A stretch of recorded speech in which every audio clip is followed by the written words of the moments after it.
Je vois déjà dans les yeux de l'audience le côté Madeleine de Proust. Ah oui, je me rappelle ma grand-mère à la campagne, il y avait une citerne ou une bouteille, ou moi-même à la campagne j'en ai eu.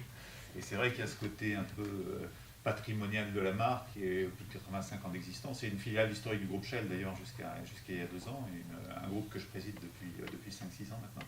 Et c'est vrai que c'est une entreprise en transformation. J'espère que vous l'avez entendu ou vu à la télévision ou à la radio.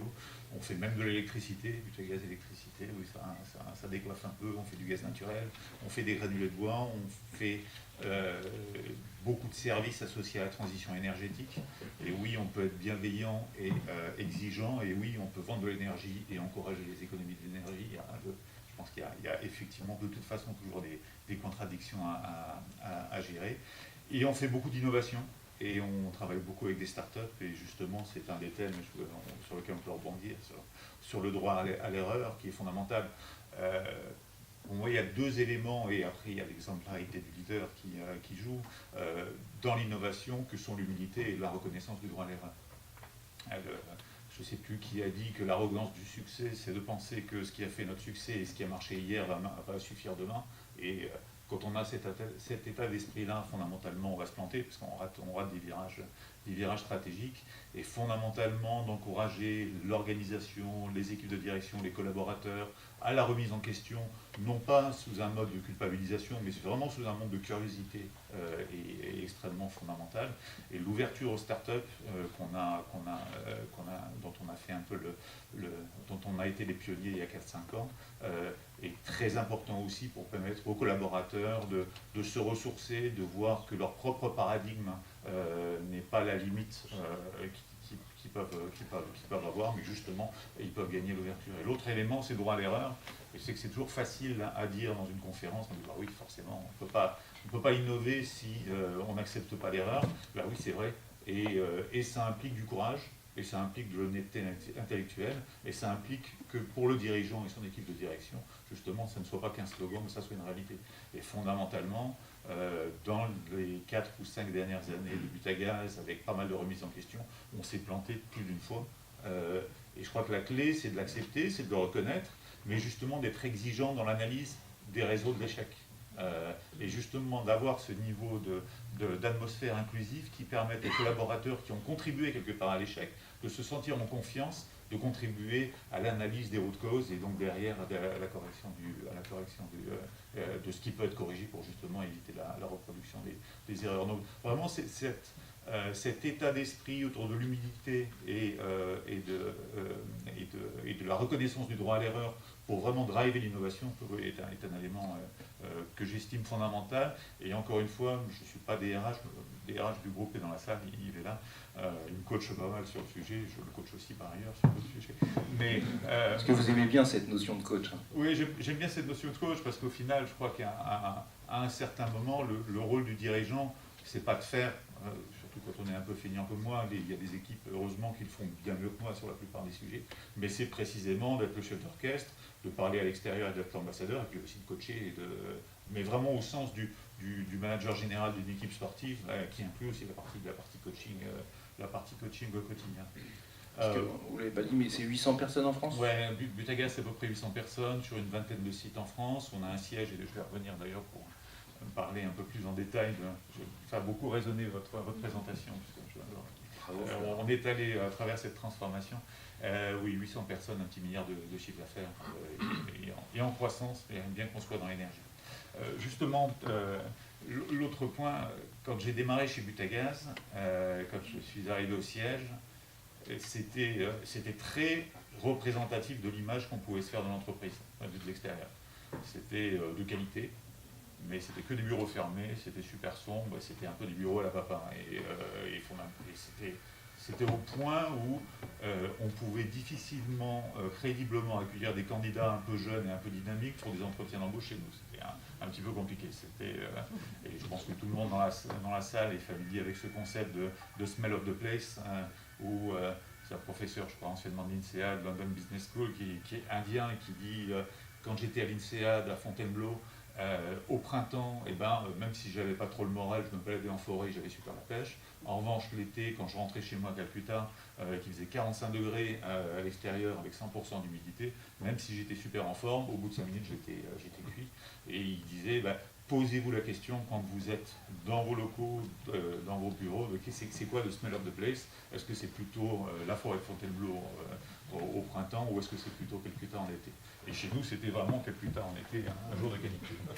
Et il se trouve que dans nos locaux, il y avait aussi Publicis, et un jour avec Yves, on se rend compte que Publicis, avec un look plus start-up et des open space, arrivait à caser 2 fois plus de personnel au mètre carré que nous. Donc non seulement c'est des millions, mais en plus on perdait de la valeur, parce que du fait... Et on a mis un petit billet, un gros billet, mais avec un payback assez rapide, puisqu'on a diminué par 2 notre surface. Et justement, on n'a pas voulu faire de l'open space pour l'open space. On a travaillé avec un archi qui a vraiment étudié la façon dont on travaillait, la façon dont les équipes interagissaient, etc., etc. On a voulu donner une touche aussi en ligne avec l'innovation, les startups, etc. Et fondamentalement, alors au début, il y a un peu de change management, parce qu'il y a des gens très importants dans l'organisation, ceux sans doute qui faisaient les plannings, qui vous disent que non, eux, leur boulot est super confidentiel et qu'ils ne peuvent pas être sur un plateau parce qu'il ne faut pas déconner. Alors bon, il y a un peu de résistance au stress et de résistance au changement à gérer. Et fondamentalement, c'est exactement ce que vous disiez.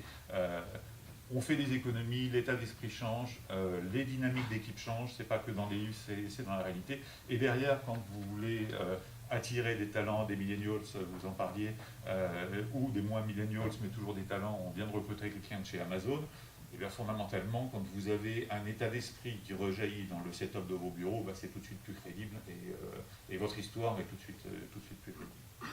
Et le dernier point, très rapidement, parce que je ne veux pas trop... On a le temps.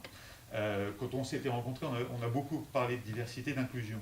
Et de diversité, non pas simplement sur un élément bien sûr fondamental de lutte contre les discriminations, qui est un sujet déjà en soi, et au sein du groupe Shell, pour l'anecdote, le groupe Shell, c'est à peu près 100 000 collaborateurs et une présence sur à peu près tous les continents du monde. Moi, j'ai fait une vingtaine d'années chez Shell, j'ai eu, on va dire, une quinzaine de patrons chez Shell, j'ai eu une femme et j'ai eu une fois un non-européen. C'était pas une femme non-européenne. Donc fondamentalement, ça donne une idée de du gap qu'il peut y avoir dans les grandes organisations en termes de diversité. Et Shell a beaucoup tourné autour de ce problème et finalement s'est aperçu que pour que les choses évoluent, il n'y avait pas de solution miracle, il fallait faire de l'affirmation positive, clairement, il fallait avoir des objectifs proactifs.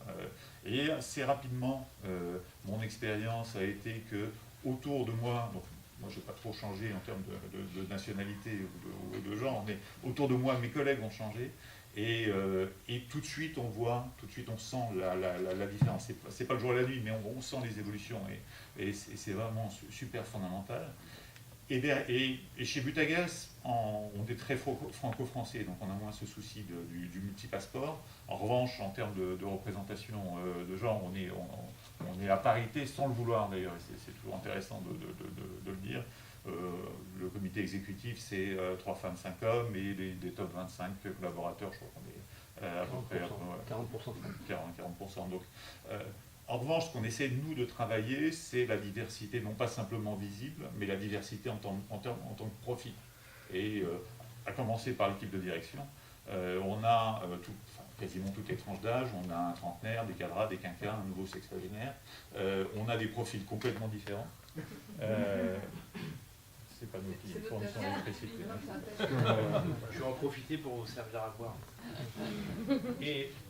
Et derrière, l'idée, c'est vraiment d'avoir, dans l'équipe de direction et dans les équipes, via le recrutement, de privilégier la diversité des profils, d'avoir un maximum de types de raisonnement, de types de pensée qui sont représentés, parce que c'est de là que vient la richesse. Ce qu'on voyait un peu chez Shell, c'est que les troupes étaient de plus en plus diverses en termes de visibilité, mais pensaient toujours de la même manière. Donc il y avait un petit côté pensée unique et on ratait, de mon point de vue, un peu de la richesse de la diversité. Et donc derrière, d'avoir cette approche très proactive d'aller chercher des talents avec des façons de voir les choses un peu différentes. Donc ça, c'est l'aspect ouverture. Mais en parallèle, parce que c'est fondamental pour nous et pour moi, ce qui fait le ciment, c'est d'être sans compromission et sans compromis sur les valeurs. Et parce que si on peut avoir une équipe super diverse et qui crée de l'opportunité, de la richesse, mais si derrière il n'y a pas des valeurs pour créer le ciment, ça ne marche pas et ça diverge pas rapidement. Et parmi les valeurs sur lesquelles on est assez, ou plutôt sans concession, bon, je parlais d'humilité et de droit à l'erreur, donc évidemment c'est des valeurs qu'on revendique. L'aspect d'honnêteté, et je ne parle pas de probité, je parle d'honnêteté intellectuelle, et quelque chose sur lesquels on fait très peu de concessions. Quelqu'un qui commence à mentir à l'organisation, à ses équipes, c'est difficile sauf si ça change avec du coaching, de considérer que cette personne reste dans l'organisation. Donc être vraiment sur ce type de valeurs très sans merci. Et d'encourager des comportements où je crois beaucoup à la méritocratie, où la réussite de l'équipe est le meilleur garant de la progression individuelle. Pour éviter de décourager, pour décourager au maximum tous les comportements égotiques, soit personnels, soit d'équipe, qui vont avoir tendance à privilégier leur propre scorecard ou leurs propres objectifs vis-à-vis des objectifs plus collectifs. Et donc vraiment d'avoir une approche, y compris dans les évaluations, y compris dans le coaching au quotidien, vraiment super exigeante sur ce point-là, parce que c'est de mon point de vue la seule garantie de succès d'une approche vraiment réussie en termes de diversité de profil. On en a pas mal parlé ce soir des valeurs à partager au sein d'une organisation. Voilà. Merci beaucoup.